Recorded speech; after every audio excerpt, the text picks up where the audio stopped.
एक शहर में शैलेंद्र नाम का एक आदमी रहता था। उनकी उम्र करीब करीब 50 साल थी। वे उस शहर में एक सरकारी कर्मचारी का काम करते थे। उनका अपना एक बड़ा मकान था। उनके घर में उनके माता पिता, पत्नी और 2 बच्चे रहते थे।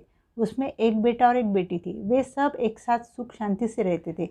शैलेंद्र के छोटे भाई का नाम वीरेंद्र था। वह दूसरे शहर में रहता था। वह एक प्राइवेट कंपनी में जॉब करता था और उसका छोटा सा एक फ्लैट था। उसके साथ उसकी पत्नी और एक बेटा रहता था। शैलेंद्र जिस बंगले में रहते थे वह जगह कई साल पहले उन्होंने और उनके छोटे भाई ने मिलकर खरीदी थी। शैलेंद्र को पेड़ पौधों से बहुत लगाव था। उन्होंने अपने आंगन में बहुत सारे पौधे लगाए थे जिसके ऊपर सुंदर सुंदर फूल खिलते थे और एक बहुत बड़ा आम का पेड़ भी था जो उन्होंने बहुत साल पहले लगाया था। अब उस पेड़ पर हर साल मीठे मीठे आम आते थे। अब पेड़ बहुत घना और बड़ा हुआ था। उस पेड़ पर कई प्रकार के पंछी अपना घोंसला बनाते थे। रोज़ सवेरे पंछियों की आवाज़ से नींद खुल जाती थी। शैलेंद्र को उस पेड़ से बहुत लगाव था। वे जब भी परेशान रहते थे उस पेड़ के नीचे जाकर बैठते थे तो उनका मन प्रसन्न होता था।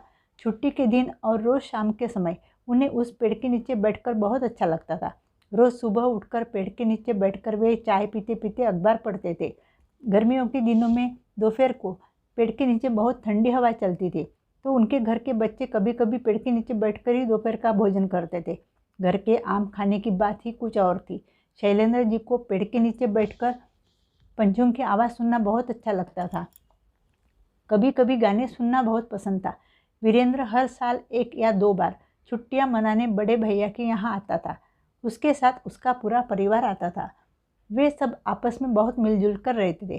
कई साल बाद शैलेंद्र जी के बच्चों की शादी हुई और वे जॉब के लिए अलग अलग शहर चले गए।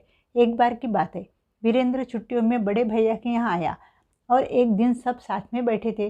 तब वह अपने बड़े भैया से बोला कि मैं आपके बाजू में जो आधा प्लॉट खाली है वहाँ मेरे लिए भी एक घर बनाना चाहता हूँ। यह बात सुनकर शैलेंद्र जी परेशान हो गए। वे वीरेंद्र को बोले कि उसके लिए तो हमें आम का पेड़ भी काटना पड़ेगा। तो वीरेंद्र बोला, उससे क्या फ़र्क पड़ेगा, क्योंकि इस प्लॉट में आधा हिस्सा मेरा भी तो है और हम हर साल यहाँ छुट्टियाँ मनाने आते तो हमें आपके घर में ही रहना पड़ता है। अभी हमारा अगर मकान बन जाए तो हम हमारे घर में रुक सकते हैं। इससे आपको परेशानी भी नहीं होगी। यह बात सुनकर शैलेंद्र जी का मन बहुत दुखी हुआ, लेकिन वह क्या कर सकते थे क्योंकि वीरेंद्र जो बोल रहा था वह भी तो सच था, क्योंकि प्लॉट में आधा हिस्सा उसका भी था। इस वजह से वह वीरेंद्र को मना भी नहीं कर सकते थे। वीरेंद्र ने कुछ दिनों बाद कुछ आदमियों को घर पर बुलाया और उन्हें पेड़ काटने के लिए बोल दिया और फिर नया घर बनाने का काम शुरू कर दिया। शैलेंद्र जी को यह बात बर्दाश्त नहीं हुई। 3-4 महीने बाद शैलेंद्र जी रिटायर हो गए। तब वे अपने माता पिता और पत्नी को लेकर अपने गांव के घर में जाकर रहने लगे, क्योंकि जिसके साथ वे अपना सुख दुख बांटते थे वह उनका दोस्त ही वहाँ नहीं रहा। तो वे उस घर में रहकर क्या करेंगे।